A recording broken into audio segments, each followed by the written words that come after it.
Hi, my name is Maceo Lewis, and welcome to ML Movie Reviews. Today I'm going to do a spoiler talk of Superman. If you want to see my out of theater reaction non spoiler, go ahead and go to my short video shorts on YouTube or my TikTok to watch that. But I'm going to get into spoilers right now. So if you haven't seen the movie, go ahead and watch it. It's a fun movie. I really enjoyed it. I saw it twice. And so here we go. So I saw the movie on Thursday night in Dolby. And I couldn't see it again right away because my wife and I went out of town in Vegas to watch the Aces and Valkyrie game. So we got back today, Sunday, and I got a chance to see it again in IMAX this afternoon. And so after watching the movie twice, I still liked it the second time. Like I watched the first time, there was like some things I didn't know heading into the movie. Then once I saw it again, then like things became a little bit different for me. I look at things in different ways. And I'm gonna get into that right now. Let me just start with the likes. The one thing I liked most about this movie is I like the Superman character. And let me just give you some context. So, I mean, Superman is not hasn't never been my favorite character, whether it's comic books or adaptations in movies, because I always thought Superman was overpowered, couldn't quite connect with the Superman character. So don't get me wrong. I mean, I liked Christopher Reeves obviously, and Henry Cavill in Man of Steel and the subsequent movies. So I mean, I liked it, but like he was never like my favorite character, and it wasn't like a character I could connect with because he's so overpowered. Just to give you an example, like when he supposedly died in Batman versus Superman, I didn't really feel anything. I'm like, okay, whatever, they're gonna bring him back, but I didn't feel like a sense of loss or anything like that. It was just like, whatever.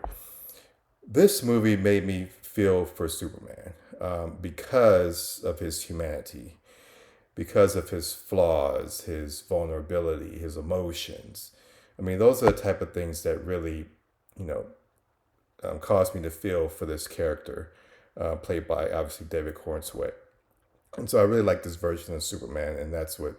There's a line in this movie that really, you know, just sold me on the Superman character.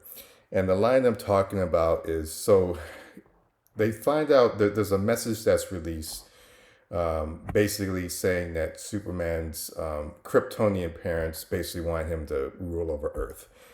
And so he's having this conversation with Lois in an apartment. There's like some battle going on outside. And at the time, he's looking for the dog, Crypto, and he doesn't know where the Crypto is. He already tried to find him at Lex's place, and Lex was like playing games with him or whatever. And so he's trying to figure out how he's going to find Crypto, and suddenly he's like, "Look, I'm going to go and let them capture me." And Lois is like, "Why?" And then and then she's like, "Why? It's just a dog." Like he basically says, "So because they might have Crypto there, right?" And then Lois is like, "Well, why? He's just a dog." And Superman says, "Well, he's not a good dog," which was so funny. I laughed like the second time too, but I think I laughed harder the first time. But then he says something that was really heartfelt. He said, basically Crypto's, he's lonely right now, and he's scared. And like to me, that really hit me hard. I mean, I didn't cry, but like I was getting a little teary eyed at that moment. I was like, okay, I'm down with this Superman. And look, this is the same Superman in this movie that's saving squirrels. He's saving another dog. He's even saving the creatures that he's fighting in this movie. But that was just the one line where it's like, okay, yeah, I'm on board with this guy. It kind of reminded me of Winter Soldier, where it got me on board with Cap in the MCU. So yeah, that's the main thing I liked about this movie. I mean, there's a lot of other things too. I mean, I like the Peacemaker cameo. That was so funny. It was so unexpected. But the thing I still have a problem with Peacemaker being in this universe is still inconsistent to me. I'll get into that later. This is about Superman, but I mean, my main problem is that Peacemaker is part of the Suicide Squad universe, which is also part of the old DC universe because Batman was in the first Suicide Squad movie. But anyway, I'll get into that later. We'll see how they resolve that that contradiction or discrepancy in the Peacemaker season 2. Perry White, there was not much of him, but he had a funny line at the end of the movie where he's like, you kind of see his face when Lois is going to quote unquote interview Superman after the final battle or whatever. And he's kind of give him a look. And then there's like a scene that happens when, Superman and Lois kiss, he's flying out in the air and everything. And then it cuts to him, he's like, how long have I been this? I thought that was funny. Um, Everybody laughed, and I laughed myself when Crypto, grabbed Lex at the end and started, basically smashing him around. Like, to me, immediately when I saw that scene, I was thinking of the Avengers movie when Hulk grabbed Loki and called him the puny god. That was clearly a reference to that scene in that movie. But I thought it worked. It was so funny. Crypto got his revenge after Lex kidnapped him and forced him to chase squirrels, which I thought was funny. Look, I mean, Lex was like kind of, I don't know, I didn't think like like he like monologued his motivations a lot in the movie, but like he didn't like really like work that much for me as well as he did for other people. Like Nicholas Hoult did fine, whatever, but I just the way that the character was written, and I just, let's put it like this: I was a little bit disappointed in the character from what people were saying about the movie. He was fine for this movie, but then he does have like these scenes where it's comical. I'm particularly thinking about the scene when Superman turns himself in. He's in the cage with what's his name, Metamorpho. He turns the kryptonite on, and like he has like some, like Lex has some funny lines in that one. And and there's the scene where like he's upset that Superman broke out, and then so he tosses stuff around and tells his interns to go pick it up, and then like he knocks something else down. It's like, pick that up. But it's like the tone is kind of like this is like a little James Gunn thing, right? Like he does something funny, but then at the same time it's like a real emotional scene. It's a real serious scene. This was like this scene where Lex is like outraged. It's supposed to be a scene where he's pissed off, but then like he balances it with comedy elements, which I thought was funny. I thought it was fine. I laughed when Green Lantern, when the Justice Gang comes in and saves the people being taken over by Bravia at the end of the movie, and then like he's using his ring and like he's flicking people off. He's using the middle finger. I thought that was funny. And of course, I like I thought it was a little bit predictable that. So the way they set it up was at the end when Metamorpho helps out the Justice Gang, and then they've done. And then I think it was what's her name, Hot Girl. She asked him, "Well, is he going to be part of us?" And he's like, "Nah, he looks too, he's going to scare off people or whatever." He's I don't know if he's the right fit for the Justice Gang. And then Metamorpho was like, "Oh, I like that name." And then Guy was like, "Okay, you're in now." I mean, it was a little bit predictable. Once he said that he liked it, I knew he was going to say it, "You're in." But it's still the way that he delivered it was so funny. And I liked how of course, I like Crypto. I like how Crypto's like ears perked up when they were in the what do you call that area, the pocket universe, and Mr. Terrific's like using his technology to find where Superman is. Like, it's a flying dog, which was funny. And then like you see Crypto like ears kind of perk up and goes and chase after the little device like a toy, and obviously destroys it. And I liked how he hugged Superman at the end and the mid credit scene, and how he was like chasing squirrels. I thought that was funny in his mind.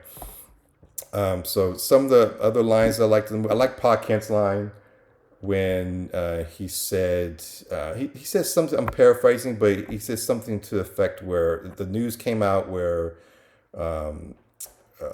Jor-El and Superman's mother were basically saying you need to rule the world, and Pa Kent was like, "Look, how you want the message to be says more about you than the message itself." I thought that was a pretty good line, as well as the line about the parents give the children tools and the kids it's up to them to make fools of themselves, and how you're defined by your choices and your actions, not by what your parents say, and that he was proud of his son. I thought that whole scene it worked for me. I thought it was pretty good. Of course, I like the chemistry between David Cornsweet and Rachel Brosnahan. I thought this was a good Superman and Lois. I like their dynamic. at work, when they're kind of like pretending that that's going on, and then when they're alone, when they're having a little interview session, and like going back to that line about crypto. To me, I don't know. Maybe this is me reading into it, but this in my head canon, I think when he said that line, because remember when Lois Lane asked him, was like, "Well, why you turn yourself in? Is this a dog?" And then when he said, because he's lonely and he's scared, I think that was the line that reminded Lois why she loved him, and I think that ultimately saved the relationship. That's just me. It's not said in the movie, but she did make a statement about how this wasn't working for her. She didn't think it was going to work or whatever. And I think she mentioned to Mr. Terrific that she was on the verge of breaking up with him. But I think that line reminded her why she fell in love with him. That's just in my canon. Well, Jimmy Olsen, okay. I mean, the stuff with Jimmy Olsen and the girl who was doing the selfies, I mean, when I first saw the selfie stuff, I didn't laugh. I didn't think it was that funny. I mean, I saw what she was doing by the end of the movie, but still, like it was supposed to be comedic. Didn't quite work for me, but at the same time, Jimmy's facial expressions, like when she said, "Oh, are we gonna hang out this weekend?" And he's kind of like giving that look, like, like I thought that part was funny, but the whole thing about him being like some like Casanova, like I saw the other girls that were looking at him and stuff. I get it, but I don't know. I didn't think that part quite worked for him, but his reactions to it all. And I like the kaiju fight.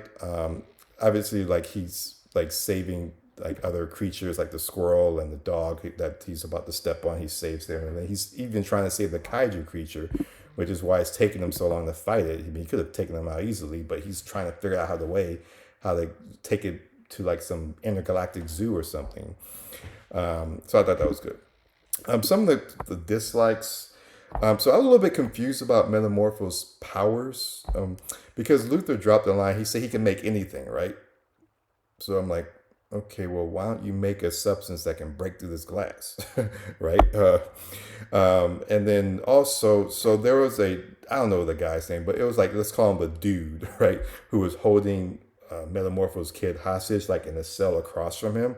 I mean, basically, Lex told the guy, I'm just paraphrasing here, but like he basically said, make sure this guy doesn't let off, make sure he does what he's supposed to do, or else, right? Basically meaning he's going to kill the kid if, the Metamorpho doesn't do what Lex wants him to do, which is to keep the kryptonite and keep Superman weakened. But once I understand why Metamorpho, he looked and saw what Lex did to the innocent guy who shot him in the head. But once he started taking the kryptonite away, there was clearly people in the other cells. Hey, stop that! What are you doing? What are you doing? Why didn't the other guy who was across from him, who had his baby hostage, how come he didn't do what Lex said and take out the baby? Not that I wanted him to, but that seemed a little bit odd. Where he was told by Lex, "Okay, you got to take care of this." I'm not saying he should have. I'm just saying like that was the whole threat. That was why Metamorpho was doing what he was doing, because he was under Lex's control. But what was preventing this other guy? Now, I guess you could say, oh, well, maybe it was hard for him to kill a kid or whatever. But there was no development there, or there was no line or anything that was given to me. We're just told that, hey, this guy's going to do this job if Metamorpho doesn't do his job. So I thought that was a little bit strange. So there's this whole scene where he's like building like a new sun and stuff, and like people are like, hey, you need to stop, or blah, blah, blah. And that scene took like 5 minutes, and he had all that time to, basically, take care of the kid, but he didn't. So I thought that was a little bit odd. What else? The whole thing about Superman. So I was a little bit confused about why Superman needs, because they said that when he was supposedly killing Superman with, what's her name? The engineer, she put something in his lungs to make him stop breathing. Like basically they said that Superman could stop breathing for hold his breath for an hour, but then like this makes it so that he can't breathe in like 5 minutes or whatever the time frame was. I'm like, but he's going into outer space, right? Because that's where he went to sort of get the stuff off of him and took what's her name, the engineer and the genetic Superman. They take them in outer space, right? There's no air in outer space. So, and then like we see at the end of the movie in the post credit scene when he's out in space with Krypto sitting on the moon. I mean, there's no air there. They also said that Kara is flying across planets and with different suns and stuff. She's not holding her breath for like an hour doing that. It takes a long time to get to other planets. So I thought that was kind of odd. That would kill him, but he can, basically can sustain his life in outer space where there's no air. I thought that was odd. The monologues, I didn't like the monologues too much with Lex. I mean, he was like always like monologuing to Superman and stuff. I wish, he would have. Basically, I wish we would have learned more about his character through his actions and his facial expressions rather than just telling the audience through the exposition. I wish that they could have worked on that in this movie. I didn't the whole pocket universe thing. Like, what's his name? Mr. Terrific dropped a line where he said something like how you make one small mistake and boom, it's a catastrophe, another black hole. Well, they were going these pocket universes like hundreds. It made it seem like Lex was going inside these pocket universes like hundreds. I mean, look, he had like hundreds and thousands of prisoners in there, right? And that they never made one mistake to cause a black hole. I think that's a little stretch. But look, so overall, I mean, I enjoyed the movie. I hope to see it again. This is a good time to have A-list where you can have 4 movies a week. So I'll probably watch it again. But oh yeah, and I thought the scene when Hawkgirl dropped the Bravian leader, I thought that was predictable. Like when he delivered the line, like, "Hey, you're not gonna do it." Like you're like Superman's like, "No, I'm not Superman." I knew she's gonna kill him. But yeah, but overall, I enjoyed it. Is it my favorite movie this year? No, I think I still have Sinners at number 1. But this did crack my top 10. I'll do my list later on at the end of the year, but this is in my top 10. And as far as comic movies, right now I do have it slightly above Thunderbolts and obviously over Captain America 4. And I think those are the only 3 ones I can think of that came out this year so far. So yeah, like I enjoyed it. I'm looking forward to it again. It made 100. The projected numbers right now 122 million, and as of Sunday. We'll see what the final numbers are on Monday. But yeah, it's a good start to this new DC universe run by James Gunn, and I'm looking forward. I'm looking forward to seeing these characters again. I'm looking forward to seeing the Justice gang. Looking forward to seeing obviously Peacemaker's coming up. And Supergirl. Now, I didn't like this Supergirl as much as the Supergirl we got in the Flash movie, but that's because, like, to me, she just didn't create a good first impression by coming in at the end of the movie all drunk and intoxicated after we have this Superman that's like been out here like laying his life down basically for humans and other creatures, and she just comes across as like some like ditzy teenager or whatever. But I don't know. We'll see. Hopefully, she's much better than what she presents in this movie. But I'm looking forward to it because Krypto's her dog, so we're gonna get more Krypto, right? So anyway, yeah. I once again, what are your thoughts about the movie? Like I said, I enjoyed it. I mean, what were your favorite lines? If you didn't like the movie, what did you not like about the movie? As far as the other Superman movie, like I said, like I like the Superman, so that's why I have this above Man of Steel. Although I will say Man of Steel is a completely different movie than this one. I mean, Man of Steel has that more grit to it, whereas this one there's definitely comedy involved. But also this delves, I think it's more effective in communicating the humanity of Superman, and you feel like, at least I feel more connected to the character than I did with the Superman in the previous movie. But anyway, so what are your thoughts on my YouTube channel? Is ML Movie Reviews. Hit the subscribe button so you can see more of my movie reviews. And until next time.